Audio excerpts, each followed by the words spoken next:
Good morning students, कैसे हो? सब ठीक हो? All the best. फिजिक्स पढ़ रहे हो सबको? ठीक पढ़ते रहना। हाँ, लॉकडाउन में चाहे कुछ भी हो, रिवीजन करते रहना। रिवीजन बहुत ही मस्त है। ठीक, रिवीजन बहुत ही इंपॉर्टेंट है। प्रीवियस जितना चैप्टर्स पढ़ते जाना, उसको बार बार रिवाइज करते चले जाना। ठीक है, कल हम लोग क्या पढ़ रहे थे? तुमको वेक्टर्स पढ़ रहे थे। ठीक, वेक्टर्स पढ़ लिए थे। वेक्टर्स का एडिशन जान गए थे, सब्ट्रैक्शन जान गए थे, रिजल्टेंट निकालना जान गए थे। r equals to under root a square plus b square plus 2ab cos theta. ठीक है, इतना सबको याद होना चाहिए। ठीक, कुछ कुछ केस हम लोग केस 1 केस 2 बनाए थे कि थीटा जब 90 डिग्री हो, थीटा जब 120 डिग्री हो तब क्या होगा, है ना। सेम 0 डिग्री पर हो तो मैक्सिमम आता है, 180 डिग्री पर हो तो मिनिमम आता है रिजल्टेंट। ठीक, सबको याद है इतना। ठीक है फंडा, चलो क्लियर है। अब क्या करेंगे आज हम लोग? कंपोनेंट, उसका कंपोनेंट फॉर्म पढ़ेंगे। ठीक है, कंपोनेंट ऑफ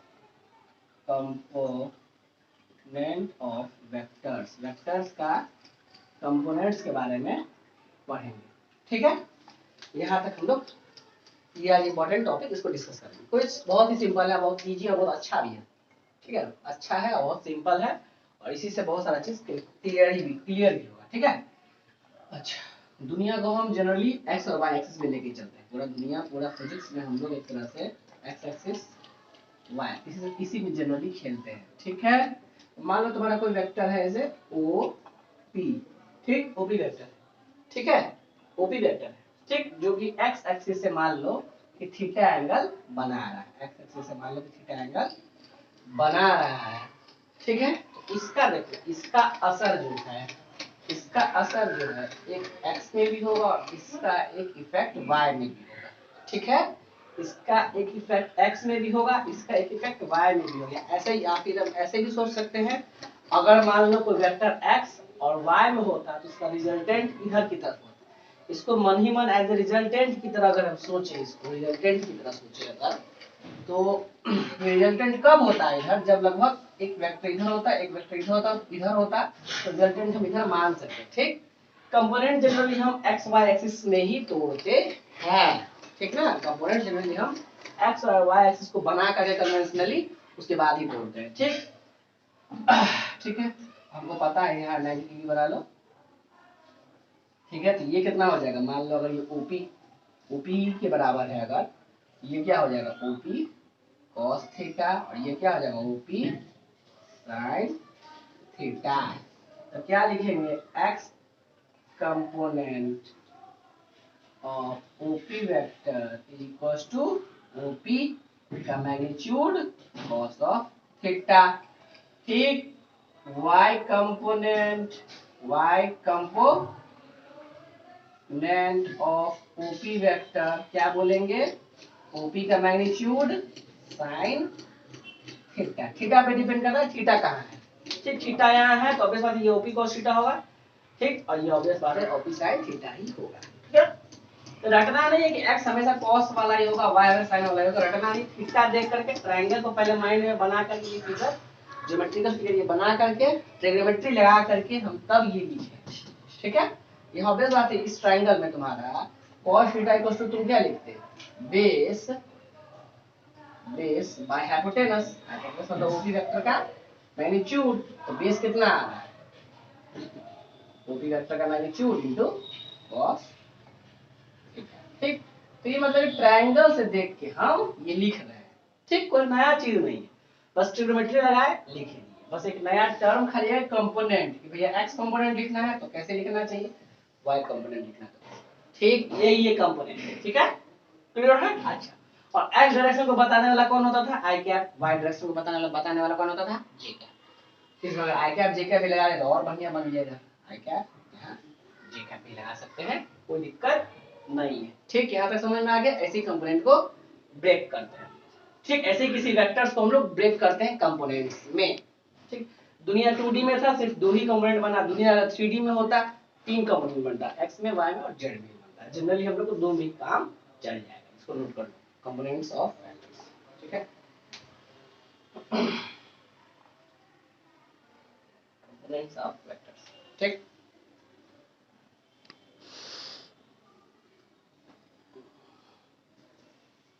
क्लियर है? कंपोनेंट्स ऑफ, ठीक है, डिलीट करते हैं इसको। समझ गया था फंडा, सिंपल है, बेसिक बात है, ठीक है ना। बस ट्रिग्नोमेट्री से देख लिए, मैथ्स राइट एंगल ट्रायंगल बनाया है, ट्रिग्नोमेट्री से हमको दिख गया, ठीक है। चलो अब आगे जो है सो हम लोग इसका सॉल्व करेंगे, ठीक ना।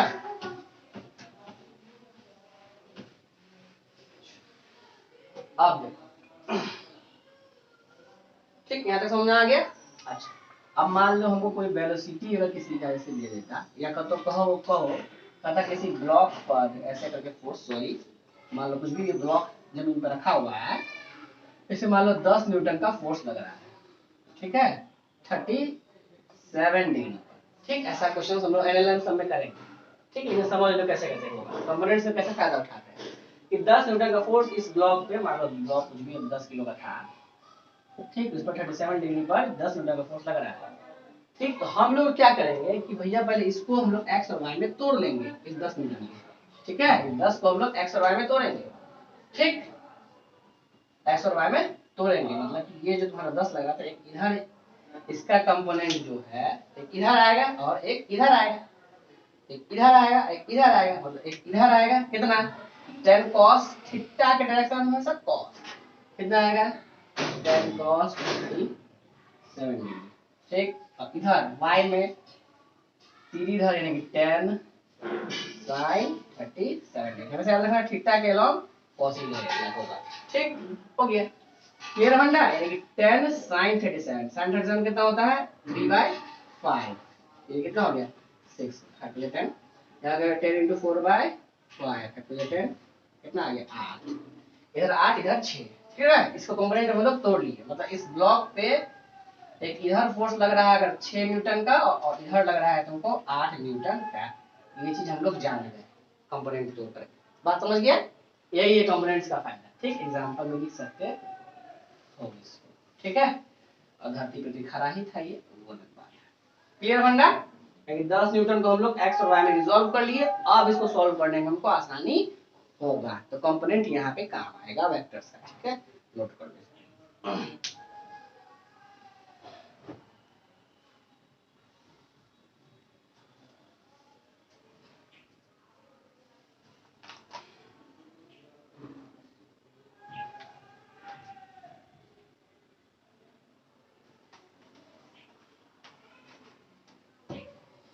कंपोनेंट ऑफ वेक्टर्स, ठीक है, कितना बात इजी इजी समझ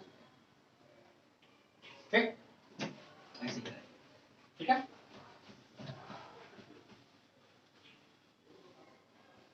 अच्छा, चलो यहाँ तक तो ठीक, कोई दिक्कत नहीं है। साइन 37 डिग्री वाला एक ट्रायंगल याद रख लेना, एक ट्रायंगल, ये ट्रायंगल याद रख लेना, ये उल्टा बना देते हैं ताकि याद रहे, ऐसे बना, ठीक है। ये मान लो तुमको 37 डिग्री, 90 डिग्री है तो ऑब्वियसली कितना होगा 53, ये ट्रायंगल याद रखना, फायदा होता है। 37 छोटा वाला है, छोटा वाला के सामने छोटा वाला 3, बस इसके सामने 4, ये हाइपोटेनस 5, ये ट्रायंगल याद रखना, ठीक है। इसी ट्रायंगल से देख देख के सब सीख जाना। sin 37 कितना होगा यहाँ से देख के लिख सकते हैं, sin 37 डिग्री कितना लिखेंगे 3/5, ठीक। उसी तरह cos 37 डिग्री क्या लिखेंगे 4/5, ठीक है।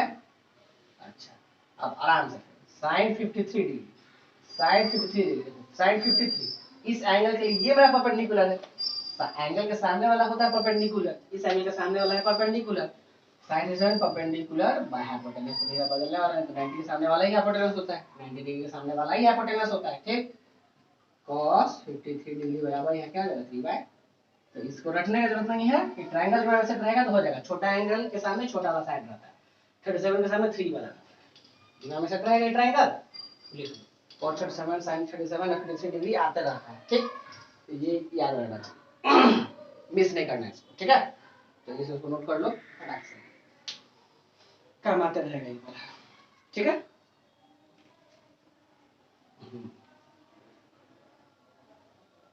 चलो कंपोनेंट तोड़ने में ये मदद करेगा हमको, डिग्री याद आना चाहिए मन ही मन, ठीक है। नहीं भी याद है ट्रायंगल दिमाग में सेट करना चाहिए, बनाते बनाते वैसे ही याद हो ही जाएगा, ठीक है ना। तो कंपोनेंट्स के बारे में कुछ कुछ तुम लोग जान गए, ठीक। और कुछ एग्जांपल कर लेते हैं हम लोग, जैसे एक एग्जांपल और कर लेते हैं। मान लो कोई भी एक बॉडी, ठीक है, इस बॉडी पर इधर लग रहा है 10 न्यूटन, इधर लग रहा है 20 न्यूटन, ठीक, इधर लग रहा है मान लो 30 न्यूटन, ठीक है। ये तुमको मान लो ये वाला एंगल तुमको दे दिया 37 डिग्री, ठीक, 37 डिग्री। क्लियर बंदा यहाँ तक? चलो अब कहेगा हमको बताओ इस पे net force on the body, net force on the body, ये बोलेगा हमको कैलकुलेट करके बताओ net force on the body. सबसे सिंपल वे है दुनिया को एक्स और वाई में देखो, ठीक, दुनिया को एक्स और वाई में, एक्स वाई तो पता है ऐसे बन गया मन ही मन। ये वाला फोर्स इस बॉडी को समझो एज ए पॉइंट, समझो इस बॉडी को एज ए पॉइंट समझो, इस बॉडी को एज ए पॉइंट समझो। इस बॉडी पर एक इधर फोर्स लग रहा है 10 न्यूटन का, एक इधर फोर्स लग रहा है 20 न्यूटन का, और एक इधर फोर्स लग रहा है 30 न्यूटन का 37 डिग्री पर, ठीक। पहले पहली बात क्या हम बोले, इस बॉडी को एज ए पॉइंट की तरह लेते हैं। जनरली हम लोग ट्रीट क्या करते हैं पूरा का पूरा मैकेनिक्स में, बॉडी को एज ए पॉइंट मास, पूरे बॉडी का ये एजम्पशन है, ये एजम्पशन है, ठीक, ये कन्वेंशन है अपना, ये पूरा बॉडी को एज ए पॉइंट मास, ठीक है ना। लेके चलते हैं रोटेशन में, फिर हम लोग बताएंगे उसको पॉइंट मास जब लेके नहीं चलेंगे, जब रिजिड बॉडी के उसमें पढ़ेंगे ना रोटेशन में, तब वहां पे समझेंगे कैसे कैसे खेलते हैं, वहां पे टॉर्क वर्क आएगा, बात की बात है, ठीक है। तो इसको पॉइंट मास लेके चले, ऐसे ऐसे लगा लिए, ठीक। अच्छा अब किसको तोड़ने का जरूरत नहीं है, इसको तोड़ने का जरूरत नहीं, तो सिंपल एक्स में है, इसको भी तोड़ने का मतलब कंपोनेंट्स में ब्रेक करने का जरूरत नहीं है, ये भी 20 वाई नहीं है, इसको जरूरत है, ठीक है। जरूरत है तो जरूरत पूरा कर देते हैं। इसका इधर कंपोनेंट कितना होगा, तो फिर से बना लेते हैं, इधर 10, इधर 20, इधर देखो इधर कितना होगा, थीटा के डायरेक्शन में cos 30 cos 37 डिग्री, ठीक है। इधर फट कितना 30 sin 37 डिग्री, ठीक है बंदा, ठीक है। यहाँ तक कोई डाउट नहीं होना चाहिए। 30 cos 37 मतलब 30 into cos 37 कितना होगा, 4/5, 5 36 यानी कि 24, और 30 sin 37 मतलब 3/5, 5 36 यानी कि 18। तो फिर से इसका फोटो यहाँ साफ साफ यहाँ बना ले, यहाँ पे इधर 10, इधर 20, इधर तुमको कितना आया फाइनली 24, और नीचे कितना आया 18। यहाँ तक सबको दिख रहा है, स्टेप बाय स्टेप कर रहे हैं। ये आया, पहले इसको फोटो यहाँ साफ साफ बनाए, इसके बाद यहाँ देखो बनाए, इसके बाद यहाँ बनाए, कंफ्यूज मत होना, ठीक है। क्लियर फंडा। चलो अब उसको देख करके कुछ दुनिया इजी लग रहा होगा हल्का, ऐसे कर लेते हैं, ठीक है। आप देखो अब अगर x में हम देखें, अगर x में से दुनिया को देखें, तो इधर 10 इधर 24, तो नेट क्या होगा, नेट इधर होगा 14, इधर हो गया नेट 14, ठीक है। उधर 20 इधर 18, नेट ऊपर 2, नेट ऊपर 2, ठीक। इतना इतना फोर्स लग रहा है। अब इस ये दोनों फोर्स 90 डिग्री पर है, तो क्या हमको रिजल्टेंट लिखने में कोई बुराई हमको है क्या, तो तुरंत रिजल्टेंट लिख देंगे, वेक्टर डायग्राम में अच्छा सुंदर सुंदर बनाएंगे, ये मेरा रिजल्टेंट होगा। रिजल्टेंट का वैल्यू क्या होगा, √14 का स्क्वायर, जब कोई 90 डिग्री पर था √a² + b² + 2 का स्क्वायर, 14 का स्क्वायर 196 + 4 यानी कि √200 यानी 10√2 न्यूटन। यही मेरा रिजल्टेंट है, ये मेरा रिजल्टेंट है। फाइनली इस बॉडी पे जो फोर्स लग रहा था 10 20 और इतना का, तो रिजल्टेंट इधर आया, तो मतलब पूरा बॉडी पे फोर्स नेट इधर लगा, देख गजब हो गया, इधर लगा, ठीक है। कितना से 10√2 से ये बॉडी इधर जाएगा, ठीक। कैसे कंपोनेंट्स का हेल्प लेकर के देखते हैं दुनिया, देखे नोट कर लो इसको।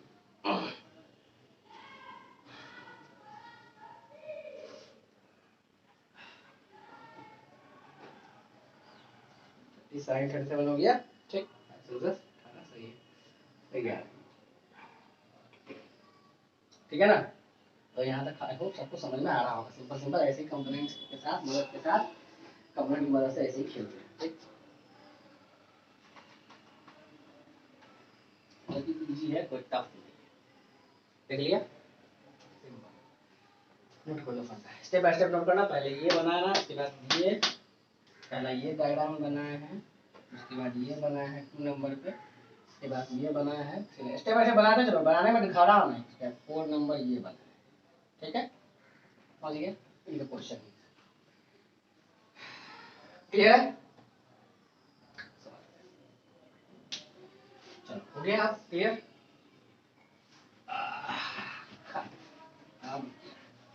अब तो हो गया, यानी कि हम समझ गए हैं सिंपल सिंपल स्टोरी कि भैया थीटा के डायरेक्शन में कॉस ले लो, एक्स वाई में दुनिया को रखो, आसान रहेगा, ठीक है। कंपोनेंट से ब्रेक करो, एक्स वाई में दुनिया को रखो, नेट पता कर लो किधर है नहीं है, ठीक है। अंडा समझ गया? तेरे किसी भी ए वेक्टर को हम ऐसे लिख सकते हैं, ए एक्स, अगर मान लो कंपोनेंट एक्स में ए एक्स है तो ए एक्स आई कैप प्लस ए वाई जे कैप प्लस ए जेड के कैप। कुछ समझ गया? किसी वेक्टर को मान लो उसका कंपोनेंट x में ax है उसके साथ i कैप, अगर उसका कंपोनेंट y में ay है तो उसके साथ j कैप, अगर उसका कंपोनेंट z में az है तो उसके साथ k कैप लिख सकते हैं ऐसे जनरली, ठीक। क्लियर है? Any vector can be written as this, ऐसे लिख सकते हैं, ठीक है। क्लियर है? किसी वेक्टर को तो समझ जाएंगे, हाँ इस वेक्टर देखते ही क्या समझ जाएंगे, अच्छा इसका जो है x में कंपोनेंट ये है, y में कंपोनेंट इसका ये है, z में कंपोनेंट इसका ये है, ax क्या है component in x direction, ay क्या है component in y direction, az क्या है कंपोनेंट इन z डायरेक्शन। घबराना नहीं है ऐसे दिखता है, डरना नहीं है देख करके, ठीक है। क्लियर समझ गया ना फंडा? ठीक। अच्छा अब एडिशन, अब मान लो कोई दो वेक्टर, ए वेक्टर दे दिए तुमको I cap plus J, B vector दे दिए तुमको हम 2 I cap minus 3 J cap, ठीक है। अब हम तुमको बोले बताओ A vector plus B vector, direct जोड़ दो, आई को आई के साथ जोड़ दो, तुमने 3 आई कैप, यहाँ फिर 1 में से माइनस 3 है माइनस 2 जे कैप, खत्म, डायरेक्ट जुड़ जाएगा। एडिशन यही है, ठीक। सब्ट्रैक्शन बोलता तो सिंपल कंपोनेंट को घटा देते, हमको मैंने कि ए वेक्टर माइनस बी वेक्टर बोलता तो क्या लिखते, एक में से 2 गया माइनस 1 आई कैप तो रहेगा, इसमें से इसको घटा तो क्या जुड़ ही जाएगा, माइनस प्लस हो जाएगा प्लस 4 जे कैप। समझ गए? सिंपल कंपोनेंट्स में दुनिया इजी हो गया। अगर हम वेक्टर्स को कंपोनेंट्स का फॉर्म में लिखे हुए हैं, मतलब कि आई कैप जे कैप का फॉर्म में अगर लिखे हुए हैं, उसको डायरेक्ट जोड़ना घटाने में कोई परेशानी नहीं होना चाहिए। आई को आई के साथ जोड़ो, जे के साथ जोड़ो, जैसे अलजेब्रा में करते हैं आई कैप जे कैप लगा कर, ठीक है। एडिशन सब्ट्रैक्शन लिख लेना, नोट कर लो।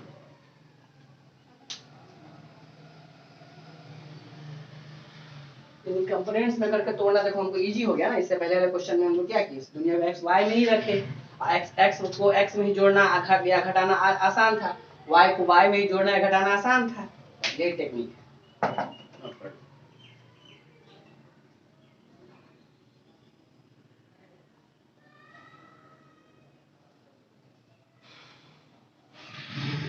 हम लोग पढ़ेंगे multiplication of vectors, dot product of cross product over area, ठीक है।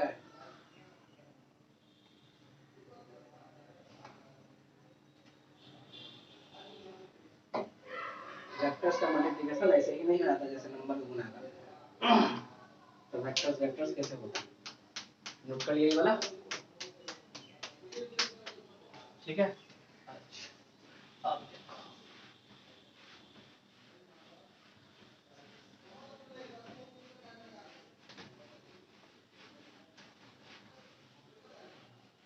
ठीक है ना, यहाँ तक समझ गए, कुछ नहीं है, खेल खा लिए। अब मल्टीप्लिकेशन ऑफ वेक्टर्स, वेक्टर्स को दो तरह से मल्टीप्लाई करते हैं, हमेशा याद रखना। एक होता है डॉट प्रोडक्ट, एक होता है ये टेक्निक वेक्टर से गुना करने, क्रॉस प्रोडक्ट। डॉट प्रोडक्ट को हम लोग स्केलर प्रोडक्ट भी बोलते हैं, स्केलर, क्रॉस प्रोडक्ट को हम लोग वेक्टर, क्योंकि डॉट प्रोडक्ट से हमको स्केलर क्वांटिटी मिलता है और क्रॉस प्रोडक्ट से हमको वेक्टर क्वांटिटी। ठीक है, जैसे डॉट प्रोडक्ट को फिजिक्स में कहाँ कहाँ काम आएगा देख लो। वर्क को लोग डिफाइन करेंगे integral F dot D S, ऐसे डिफाइन करेंगे वर्क को। Dot product of force and displacement vector is nothing but work. ठीक, यहाँ डॉट प्रोडक्ट तो काम आ जाएगा। क्रॉस प्रोडक्ट को कहाँ कहाँ काम आएगा, जब टॉर्क को डिफाइन करोगे तो लिखोगे आर क्रॉस एफ, करेंगे ये सब डिफाइन, करना नहीं, बस एग्जांपल दे रहे हैं। ठीक है, आर क्रॉस एफ। ठीक ठीक, वी लिखोगे तो omega cross R, V vector बड़ा ओमेगा क्रॉस आर वेक्टर, ये सब पढ़ेंगे। ठीक है, सर्कुलर मोशन इसको पढ़ेंगे, इसको रोटेशन में पढ़ेंगे, ये वर्क एनर्जी पढ़ेंगे। ठीक है, वहां वहां आएगा, टेंशन जहां जाएगा वहां हम अच्छे से बताएंगे, टेंशन नहीं लेना। एंगुलर मोमेंटम होगा एल वेक्टर और आर क्रॉस पी, है ना। Momentum is nothing but angular momentum R cross P. ठीक है, तो ये सब पढ़ेंगे। ठीक, यहाँ तुम एग्जांपल में तरह से आएंगे। ये डॉट प्रोडक्ट हो गया, ये क्रॉस प्रोडक्ट हो गया। ठीक है, अलग दो टाइप का प्रोडक्ट होता है वेक्टर्स में, dot product cross product. Dot product scalar product भी बोलते हैं, क्रॉस प्रोडक्ट को वेक्टर प्रोडक्ट भी बोलते हैं। ठीक, क्यों? क्योंकि डॉट प्रोडक्ट से मिलने वाला क्वांटिटी डॉट प्रोडक्ट के बाद जो मिलता है क्वांटिटी वो स्केलर होता है, क्रॉस प्रोडक्ट के बाद जो क्वांटिटी मिलता है वो वेक्टर होता है। वेक्टर मतलब उसके पास डायरेक्शन भी होगा ही होगा। क्लियर बनना यहाँ तक? आप डिफाइन कैसे करते हैं, ठीक है। अब इसे मान लो लिख लो A dot A vector dot B vector होता क्या है, definition by definition nothing but magnitude of A into magnitude of b into cos of angle between them। a और b के बीच का जो भी एंगल है, a वेक्टर और b वेक्टर के बीच का जो एंगल थीटा है, और इस दोनों के बीच का डॉट प्रोडक्ट जो होता है वो ऐसे डिफाइन किया गया by definition. a dot b बराबर magnitude of a into magnitude of b cos of theta angle between them. Clear है यहाँ तक? ठीक, डॉट प्रोडक्ट हो गया। ठीक है, चल डेफिनेशन लिख देते हैं, उसके बाद समझाएंगे। यहाँ अगर मान लो a क्रॉस b होता तो क्या लिखते, magnitude of a magnitude of b sine of theta, अब बगल में यहाँ n कैप, ये n कैप क्या है, unit vector perpendicular to both A vector and B vector. एक ऐसा यूनिट वेक्टर जो ए वेक्टर और बी वेक्टर दोनों से परपेंडिकुलर है, वो डायरेक्शन देता है, यही वो डायरेक्शन है। क्रॉस प्रोडक्ट का डायरेक्शन हमेशा इस दोनों के परपेंडिकुलर ही होगा, ये एन क्या बताता हमको है। ठीक, बाय डेफिनेशन यही है। फंडा सब है, नोट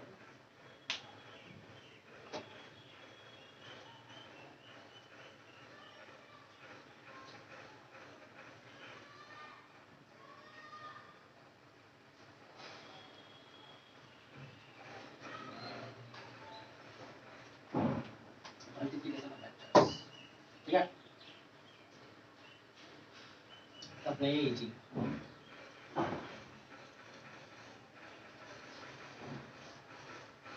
क्लियर है। अब जो है सब आराम से स्पेशली हम लोग पढ़ते हैं, हो गया कैसे कैसे इसको टैकल करेंगे। ठीक है, कैसे कैसे हम क्वेश्चन इस पे आएगा, कैसे हम इसको टैकल करेंगे, हो गया।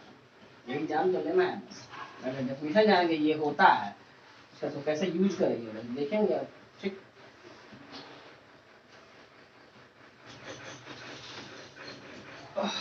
ठीक है, सबसे पहले हम लोग किसका डिटेल पढ़ लेते हैं, डॉट प्रोडक्ट। ठीक है, डॉट प्रोडक्ट का डिटेल पहले देखते हैं। ठीक, डॉट प्रोडक्ट मतलब हम समझ रहे थे, ए डॉट बी का मतलब होता है magnitude of A magnitude of B cos of theta, ये लोग जान। हमको आई डॉट जे बोली निकालना है, आई डॉट जे। ठीक, आई डॉट जे क्या होगा, magnitude of I magnitude of J cos of I J. I मतलब x, जे मतलब y, x और y कितना डिग्री पे होता है हमेशा, 90 डिग्री पे। cos 90 जीरो होता है, तो मैग्नीट्यूड ऑफ आई 1, ये भी 1 है, cos 90 जीरो, तो फाइनली आंसर जीरो। मतलब कि आई डॉट जे करेंगे तो आंसर आता है zero. As it is Z dot के भी करते तो आंसर क्या आता, जीरो, एज इट इज। ठीक, आई डॉट के क्या भी करते तो आंसर क्या आता, जीरो। कि भैया आई और जे हमेशा आपस में परपेंडिकुलर होगा, तो जीरो परपेंडिकुलर होगा तो 90 डिग्री होगा ही, तो cos 90 हमेशा जीरो ही हो जाएगा, जीरो इंटू कुछ भी जीरो ही हो जाएगा। क्लियर है? इसका मतलब हम ये चीज यहाँ से क्या सीखे, if two vectors are perpendicular to each other, ठीक है, नोट करके बात लिख लेना, नोट करके, if two vectors are perpendicular to each other then their dot product must be equal to 0. बहुत ही यार ये नोट, ठीक है। If two vectors are perpendicular to each other, then their dot product must होगा ही, and if a vector is perpendicular to b vector, a dot b जो है हमेशा zero आएगा, बहुत ही भी आएगा, किसी भी न्यूमेरिकल बनता है। समझ गए पढ़ने यहाँ तक? तो सब नोट कर लें यहाँ तक, ठीक है। आगे और इस पे देखते हैं बात, ठीक।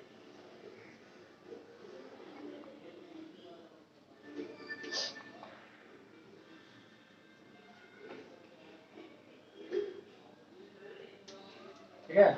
अच्छा, इसमें एक और बात देखो, अगर i को i के साथ ही डॉट लेंगे तो क्या लिखता है, मैग्नीट्यूड ऑफ i, फिर magnitude of i cos i और i दोनों x और x में एंगल क्या होगा, जीरो और 0 डिग्री, तो 1 into 1 into 1 यानी कि बराबर 1 ही आता है। लेकिन i को i के साथ डॉट लेंगे तो आंसर 1 ही आएगा, फिर j को j के साथ लेंगे तो फिर से आंसर 1 ही आएगा, k को k के साथ लेंगे तो आंसर 1 ही आएगा। ये बात समझ में आ रहा है? इसको भी नोट कर लेना, ठीक है। डॉट प्रोडक्ट में सेम के साथ डॉट करने पे आंसर 1 ही आएगा। ये लोग आएगा जे कर वाला में, ठीक है, जल्द से नोट कर लेना फटाक से, ठीक। क्लियर है? डॉट प्रोडक्ट सीखते जाना, एग्जांपल तुम्हारे सामने हम लेते चले जाएंगे, ठीक है।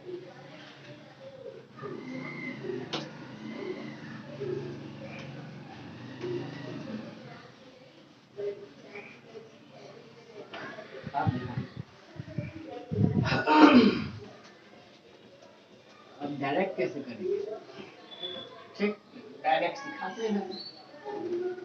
मान लो कोई भी तुम ए वेक्टर को लिखा है ऐसे, a1 i cap plus a2 j cap plus a3 k cap, अपन बी वेक्टर इसको लिखा तुम ऐसे, b1 i cap plus b2 j cap plus b3 a dot b direct कैसे लिखोगे, a डॉट b ऐसे, यानी कि इसका डॉट प्रोडक्ट इसके साथ लेना, यानी कि पूरा a1 i cap plus b2 j cap plus a3 k cap का dot b1 i cap plus b2 j cap plus b3 k cap के साथ। अगर तुमको डायरेक्ट लेना हो, पर सिखा रहे लिखना कैसे है उसका, तुम लोग को डायरेक्ट करना है। इसका मतलब क्या, i के साथ डॉट होगा सब के साथ, ये पूरा ये चीज जो है जैसे गुना करते थे, ठीक, अलजेब्रा में ये सबके साथ होगा गुना, यानी कि डॉट i का डॉट i के साथ तो हो जाएगा, लेकिन i का डॉट j के साथ जीरो, i का डॉट k के साथ जीरो आ जाएगा, इसका ये दोनों के साथ टर्म जीरो आ जाएगा, इसके साथ डॉट प्रोडक्ट होगा, तो इसके साथ जब भी गुना होगा तो क्या बचेगा, a1 b1 और फिर i डॉट i तो 1 ही हो जाएगा, 1 ही हो जाएगा, छोड़ देते हैं प्लस, फिर देखो इसका फिर तीनों साथ करेंगे तो इसका जो है i के साथ j कैप का i कैप और k कैप वाला टर्म जीरो, इसका सिर्फ इसके साथ कॉम्बिनेशन बनेगा तो a2 b2 और j cap dot j cap तो 1 प्लस, फिर इसका तीनों के साथ होगा, लेकिन k cap dot i zero, फिर k cap dot j zero, तो बचा क्या, k कैप वाला तो a3 b3 k dot k तो 1 ही हो जाएगा। समझ गया? यानी कि क्या सीखे हम लोग कि अगर सब जब सिंपली हमको डॉट प्रोडक्ट कोई दो वेक्टर का निकालना हो, सेम वाला पे ध्यान दो, अपोजिट वाला पे ध्यान देने की जरूरत ही नहीं, क्योंकि जीरो ही हो जाएगा वो टर्म। डायरेक्ट क्या लिखते हैं, a1 b1 plus a2 b2 plus a3 b3, मतलब i को i के साथ j को j के साथ k को k के साथ गुना कर देते, इसका जो कोएफिशिएंट है। क्लियर है? जैसे एग्जांपल है, जैसे मान लो ये वेक्टर होता है तुमको i cap plus j cap minus 2 k cap, ठीक, बी वेक्टर होता है तुमको 2y cap minus 3j cap minus 4k cap. ठीक, सबको बोलते हैं a डॉट b। हम क्या करते हैं डायरेक्टली 2 1 जा प्लस 1 इंटू माइनस माइनस 3 हो जाएगा, माइनस 3 लिख दो यहाँ डायरेक्ट, फिर प्लस ये इंटू ये प्लस 8 ही हो जाएगा, माइनस 2 इंटू माइनस 4 प्लस 8, 8 10 में से 3 गया 7 मिनट्स खत्म, हो गया डॉट प्रोडक्ट। ठीक, और एग्जांपल ले लो एक, ए वेक्टर मान लो ऐसे होता i cap plus j cap, B vector होता तुमको सिर्फ 2k कैप। ठीक है, तब जो तुम a डॉट b करता, i के बराबर i दोस्त है ही नहीं, j के साथ j है ही नहीं। ठीक, जे आई को आई से गुना करते तब ये काम बनता ना, जे को जे से गुना करते तब ये काम बनता। ठीक, यानी कि आई का डॉट अब के से होगा तो आंसर 0 ही आएगा, जे का डॉट अब के से होगा आंसर फाइनली आंसर क्या आएगा यहाँ पर नोट। ठीक है, इसको ऐसे ही करेंगे, ये डायरेक्ट लिखना, ये डॉट प्रोडक्ट डायरेक्ट लिखना आना चाहिए, इंपॉर्टेंट नोट करो। डॉट प्रोडक्ट डॉट दे तो नहीं खिंचाए नहीं, 2 मिनट में निकाल के देना।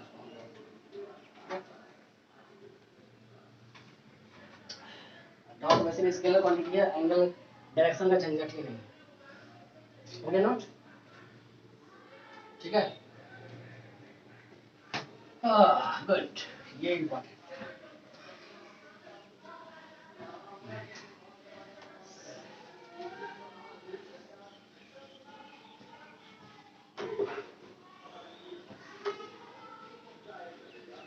अब मान लो कोई क्वेश्चन हमको ऐसे पूछ देता है,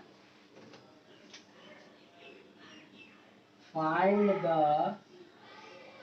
work done by a force F, मान लो फोर्स को ऐसे है y cap plus 3j cap plus 4k cap. ठीक, find the work done by the force this in displacing an object from 1, 2 to 3, 4। Question समझ गए, 3,5। क्या क्वेश्चन, कोई भी वर्क बताना है इस फोर्स के द्वारा किसी भी बॉडी पर, और उस बॉडी को वो 1, 2 से 3,5 पे ले जाना है, ये वाला फोर्स। ठीक, ठीक है, तो वर्क डन बराबर हम लोग क्या जानते हैं, वर्क बराबर क्या जानते हैं F dot S, dot product of force and displacement vector. ये क्या है, dot product of force and displacement vector, displacement vector. ठीक है, वर्क कैसे डिफाइन किया है, dot product of force and displacement. ठीक, तो फोर्स तो पता है ही भैया, लेकिन डिस्प्लेसमेंट अभी पता कर लेते हैं। डिस्प्लेसमेंट कैसे निकलेगा, कहां से कहां ले गए हैं, यहां से यहां ले गए हैं। ठीक है, इस पॉइंट से इस पॉइंट में, मतलब कि 1, 2 से ले गए हैं 3, 5, मतलब वेक्टर किधर भी होगा ऐसे। ठीक है, यहां से यहां ले गए हो। ठीक, इस वेक्टर को कैसे लिखेंगे, ए बी वेक्टर को कैसे लिखेंगे, जैसे ये मान लो पॉइंट ए होता है, ये बी होता है, ए बी वेक्टर को क्या लिखता है तुम याद करो, ए बी वेक्टर मतलब क्या, बी माइनस ए होता था, तो ऐसे वेक्टर ऑफ बी माइनस वैसे वेक्टर ऑफ ए। देखिए 3 में से 1 गया, 3 में से 1 गया, जैसे एक कर दीजिए पूरा आई कैप प्लस दिया जे कैप, याद है ना, x2 minus x1 I cap plus y2 minus y1 J cap. ठीक है, देखिए 2 I cap plus 3j cap, यही मेरा डिस्प्लेसमेंट वेक्टर है, एस वेक्टर। अब यहाँ हम लोग पुट कर सकते हैं।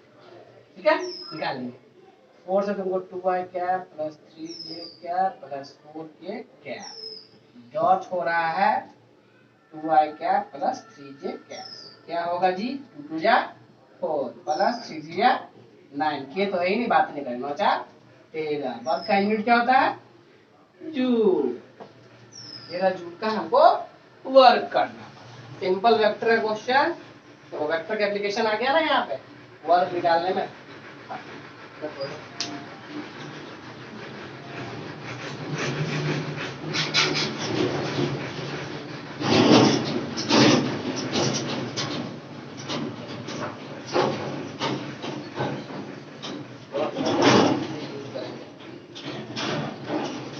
पूरा ठीक है, ये डॉट प्रोडक्ट ऐसे यूज होगा डॉट प्रोडक्ट, ठीक ना। आई होप आपको कोई टेंशन नहीं होना चाहिए, कोई प्रॉब्लम नहीं आना चाहिए। आप लोग डॉट व्हाट सब निकालिए। चलो अब क्रॉस प्रोडक्ट के बारे में डिस्कस करते हैं, ठीक है।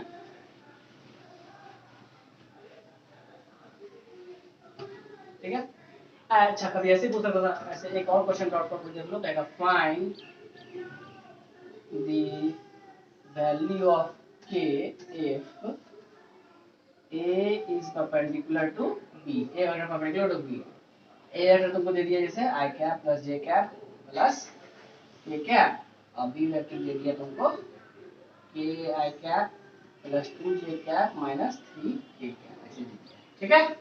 तो find the value of k, इस k का वैल्यू पूछता है कब, अगर a और b क्या है, आपस में परपेंडिकुलर है, ठीक। ये टाइप का क्वेश्चन ही बनता है, ठीक है।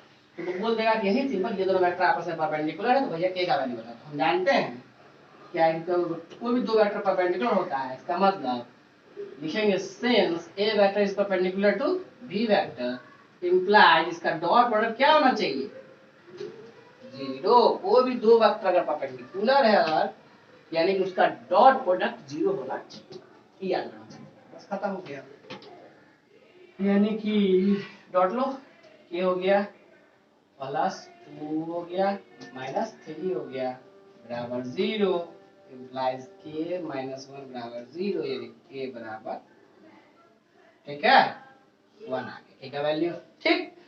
ये टाइप का क्वेश्चन पूछता है, इसका वैल्यू बताओ, अगर तुम्हारा दोनों परपेंडिकुलर था तो k का वैल्यू बताओ। तो भैया परपेंडिकुलर था तो डॉट प्रोडक्ट मेरा 0 होगा, ठीक है। डॉट प्रोडक्ट जब ये 0 हो गया k का वैल्यू निकाल, ये क्वेश्चन देखो, ठीक। नोट कर लो, इंपॉर्टेंट है। चलो अब क्रॉस प्रोडक्ट पढ़ लेंगे। डॉट प्रोडक्ट में इतना सारा डिटेल काफी हो गया, ठीक है। कुछ नहीं, सिंपल सिंपल है। चलो अब क्रॉस का आपने थोड़ा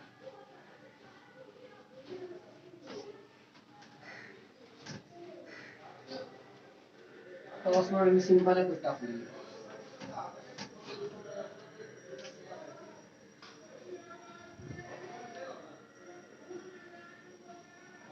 क्रॉस प्रोडक्ट, ठीक है। अच्छा डॉट प्रोडक्ट में एक और क्वेश्चन, एक और टाइप बता देते हैं। जैसे कुछ पूछ देता, मान लो तुमको फाइंड ऐसे पूछ देता, find angle between a vector and b vector if a vector दे दिया i cap plus j cap और b वेक्टर दे दिया 2i cap minus plus 3j cap ऐसे, ठीक है। तब तुमको पूछता है कि दोनों के बीच एंगल बताओ, कुछ नहीं, सिंपल क्या करते हैं, ए डॉट बी बराबर, देखो यहाँ देखो डॉट प्रोडक्ट काम आ जाएगा, ए डॉट बी बराबर होता है magnitude of A magnitude of B cos of theta, पता है ना। ऐसे एक एग्जांपल ये भी नोट कर सकते हो, कहता था कोई ये दोनों वेक्टर के बीच एंगल होता है, भैया सिंपल क्या करते हैं, हम जानते हैं ए डॉट बी और ये होता है A dot B, dot product निकालना आसान है, 2 + 3 बराबर ए का मैग्नीट्यूड √1 का स्क्वायर प्लस 1 का स्क्वायर, फिर b का मैग्नीट्यूड √2 का स्क्वायर प्लस 3 का स्क्वायर cos थीटा, ये तो पता नहीं थीटा, आपको सब कुछ पता था।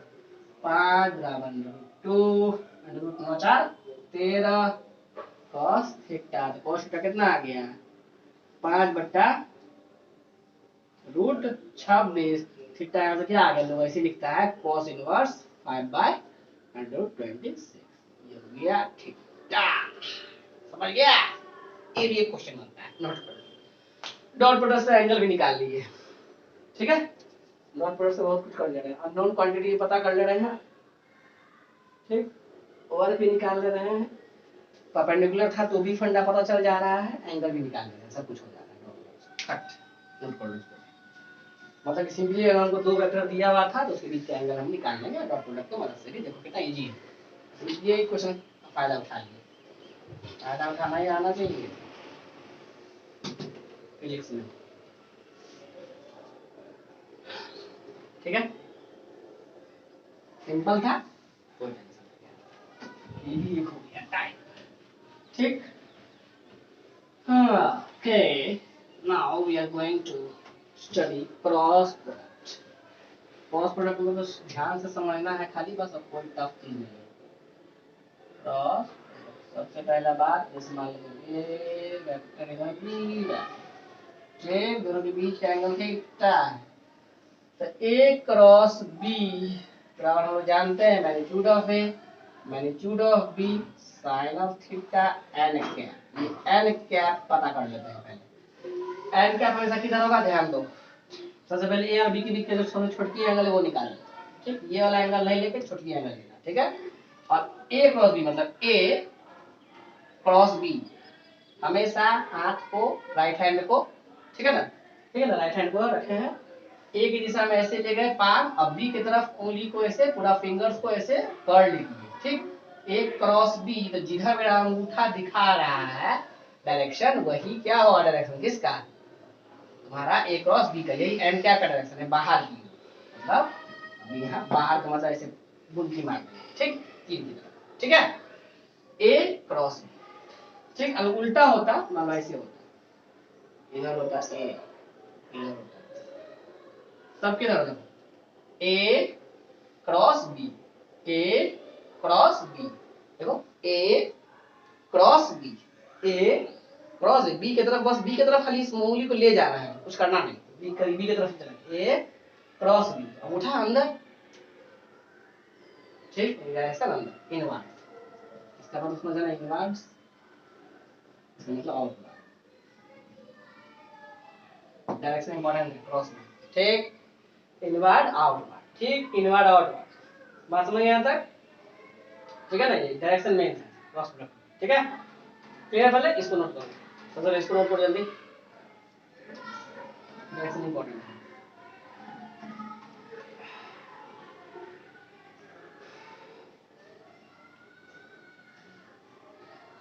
ठीक है, अब देखो जैसे मान लो आई को जे के साथ क्रॉस करोगे, आई को जे के साथ क्रॉस करोगे तो क्या आएगा, magnitude of I magnitude of J sine 90, sine 90, sine 90।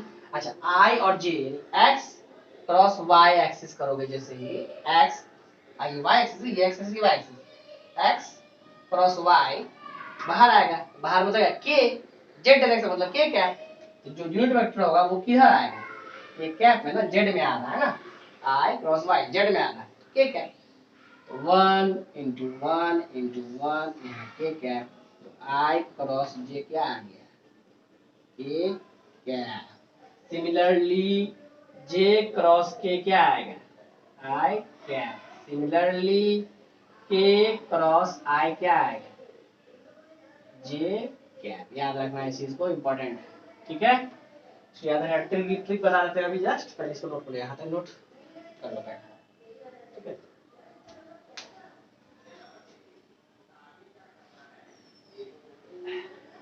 यहाँ तक नोट कर लो, समझ से चलना, कुछ ज्यादा टफ नहीं है, ठीक है, इजी इजी है, हो गया। डायरेक्शन समझ कैसे निकालेंगे, राइट हैंड का यूज करना, राइट हैंड रूल हो गया वो, ठीक।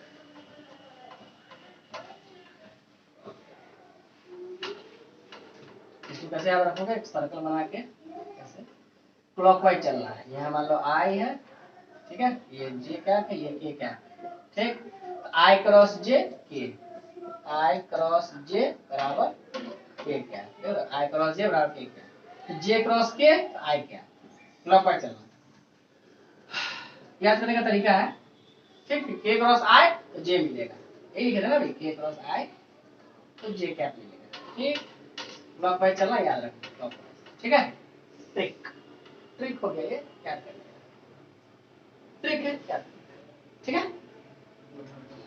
अच्छा अब एक खास बात, आई को आई के साथ क्रॉस लेते हैं, ये समझ गया ना, ट्रिक लिख लेना, आई को आई के साथ क्रॉस ले रहा है, आई को आई के साथ ही क्रॉस ले रहा है, ठीक है। मतलब मैंने magnitude of I, magnitude of I sine क्या, साइन 0 डिग्री ना, आई और आई के बीच का एंगल क्या 0 डिग्री होगा, साइन 0, ठीक है, साइन 0, साइन 0 क्या होता है 0, हमारे आंसर क्या आएगा जी रो, ठीक है, हमारे आंसर क्या आएगा जी, ठीक। क्लियर बनना, जे को उससे यानी कि जे को जे के साथ क्रॉस करेंगे तो जगह साइन 0 आएगा, तो साइन भी 0, के को के साथ क्रॉस करेंगे तो आंसर क्या आएगा जी, यानी कि क्लियर है अंडा?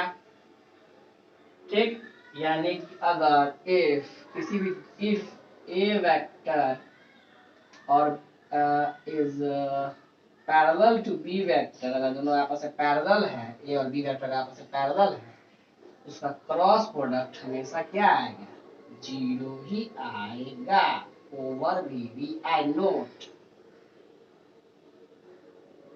करके लिख सकते हैं। पैरेलल अगर जीरो भी आएगा तो थीटा की जगह जीरो ही लिखोगे, या 180 डिग्री लिखोगे एंटी पैरेलल में तो साइन 180 भी जीरो ही होता है, साइन जीरो भी जीरो ही होता है। ठीक है, पैरेलल हो चाहे एंटी पैरेलल हो, बात एक ही है। फिलहाल कैलकुलेशन के हिसाब से if two vectors are parallel to each other then their cross product is zero. तो क्रॉस प्रोडक्ट क्या होगा? जीरो होगा। ठीक,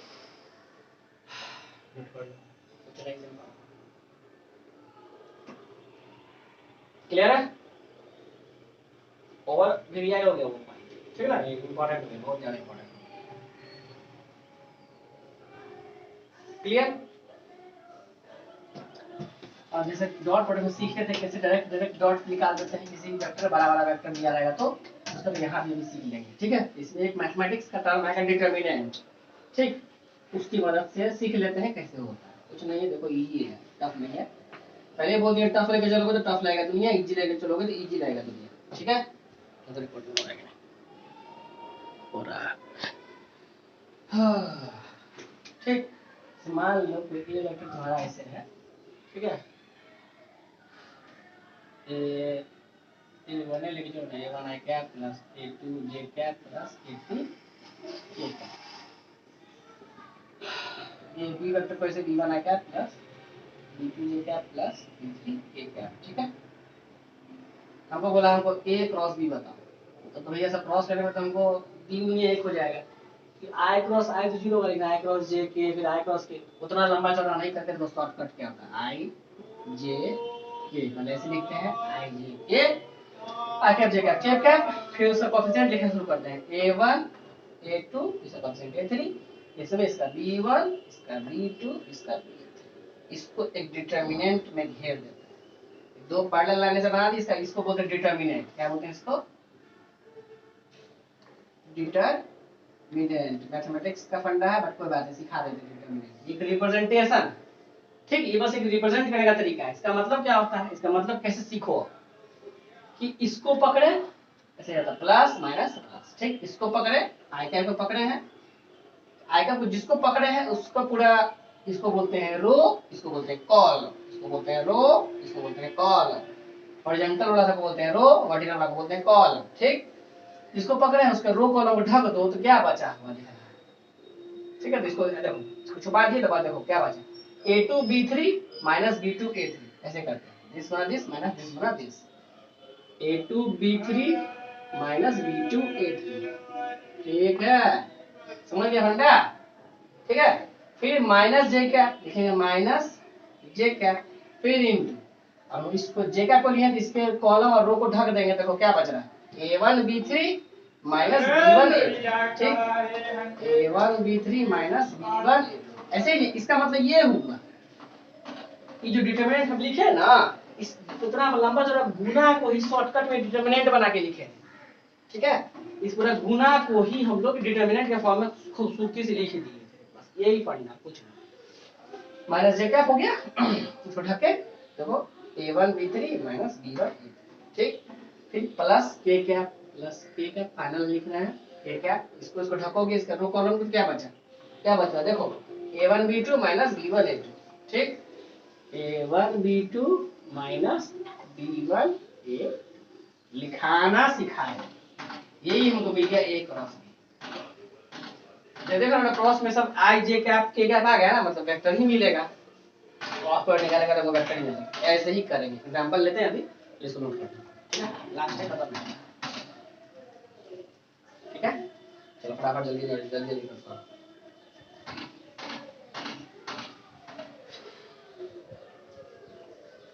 एक एग्जांपल लेंगे, काम खत्म हो जाएगा। हो गया? वाह, पॉज करके नोट करते चलना है समय की पॉज होना चाहिए। ठीक है ना, समझ गया ना? ठंडा शॉर्टकट ये भी है।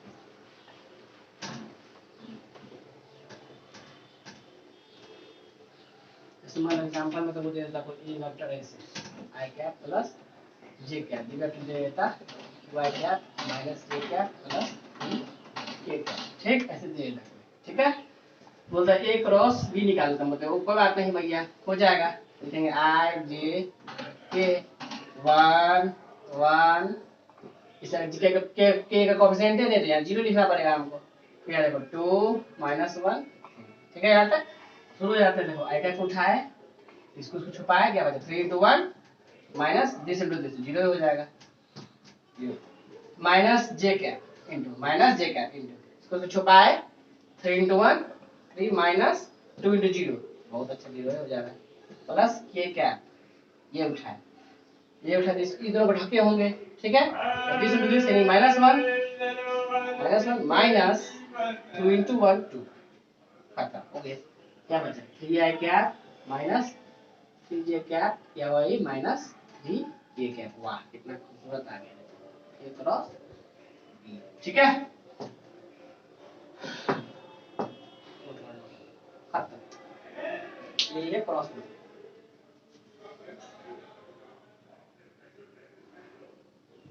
ठीक है, अंडा समझ गया? हाँ, क्लियर अंडा?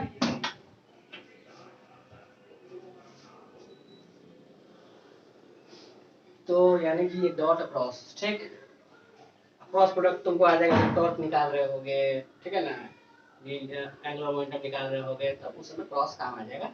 बस यहाँ पहले सीख लो कैसे, ठीक है। क्रॉस प्रोडक्ट तो मैग्नेटिज्म में ज्यादा काम आएगा, मैग्नेटिज्म में ज्यादा काम है, पहले बताया क्लास 12 में मैग्नेटिज्म पढ़ेंगे, उसमें क्रॉस प्रोडक्ट काम आता रहता है, डायरेक्शन बताने में काम आता है, फोर्स का डायरेक्शन किधर लगता है, कोई चार्ज को जब फेंकेगा ना मैग्नेटिक फील्ड में, उसमें कितना फोर्स लगेगा, उसमें क्रॉस प्रोडक्ट ही काम आएगा। तो क्रॉस प्रोडक्ट का डायरेक्शन दिमाग में सेट रखना है, हाथ वाला जो बताया राइट हैंड वाला, ये क्रॉस बी, बस बी क्रॉस बी, सब समझ जाओ। क्रॉस प्रोडक्ट इस तरह दिमाग में सेट रखना है, डायरेक्शन कैसे चेक करते हैं, सिंपल है। पहली बात तो भैया, जब भी क्रॉस प्रोडक्ट होता है तो मेरा डायरेक्शन हमेशा परपेंडिकुलर आता है, जो भी दो वेक्टर का क्रॉस कर रहे होते हैं उस दोनों वेक्टर के परपेंडिकुलर ही आता है वो चीज, ठीक, पहले तो ये नोट, तो ये पहले नोट करो। इसके बाद जो है सो अब बात ये जो लिख देते हैं हो गया।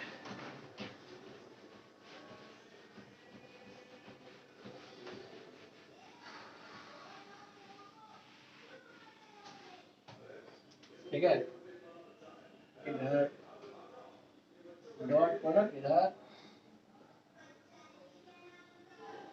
क्रॉस प्रोडक्ट, ठीक है। डॉट प्रोडक्ट का मतलब ए डॉट बी करेंगे, magnitude of A magnitude of B और थीटा, ए क्रॉस करेंगे तो magnitude of A magnitude of B sine theta N के, ठीक है, क्लियर है? अच्छा, ये पहला पॉइंट हो गया, ठीक है। दूसरा पॉइंट क्या, if A vector is perpendicular to B vector, हमेशा याद रखें इसका डॉट प्रोडक्ट क्या मिलेगा हमको, 0। इसमें if A vector is parallel to B vector, A cross B क्या मिलेगा हमको, 0। ये चीज समझ में आ रहा है, ठीक, क्रॉस मिलेगा हमको 0, ठीक है, पहला पॉइंट। दूसरा पॉइंट ये हो गया, ठीक है। इसमें तुमको एंगल निकालने में भी मदद मिल जाता था डॉट प्रोडक्ट से, ठीक है। अच्छा, इसमें डायरेक्शन याद रखना, direction is always perpendicular to the vectors which are being crossed, जिसको क्रॉस किए हैं, जिस वेक्टर का क्रॉस प्रोडक्ट लिए हैं उस दोनों वेक्टर के हमेशा परपेंडिकुलर, मतलब जो एन कैप है ना, दिस एन कैप, ये जो N cap is perpendicular to A vector and B vector, और फाइनल जो आंसर आता है वो इस दोनों के परपेंडिकुलर ही होता है, ये याद रखना चाहिए, ठीक है। यही सिंपल सिंपल डॉट और क्रॉस में है। ये कहाँ कहाँ काम आता है, वर्क में काम आ जाता है, ये तुमको टॉर्क वर्क में काम आ जाएगा। ठीक है, तो यहाँ तक मैं खेलना सीख गया, कैसे कैसे खेलते हैं। अब न्यूमेरिकल्स को प्रैक्टिस कर लेना, तुम्हारा प्रीवियस ईयर नीट वाला बना लेना तुम लोग सबको, जाकर के अगले दिन उसको अगले लेक्चर में डिस्कस कर लेंगे। ठीक है, आई होप सबको यहाँ तक समझ में आया होगा यार। ठीक है, तो ऑल द बेस्ट, तैयारी करते रहो, प्रिपरेशन करते रहो। ठीक, थैंक यू।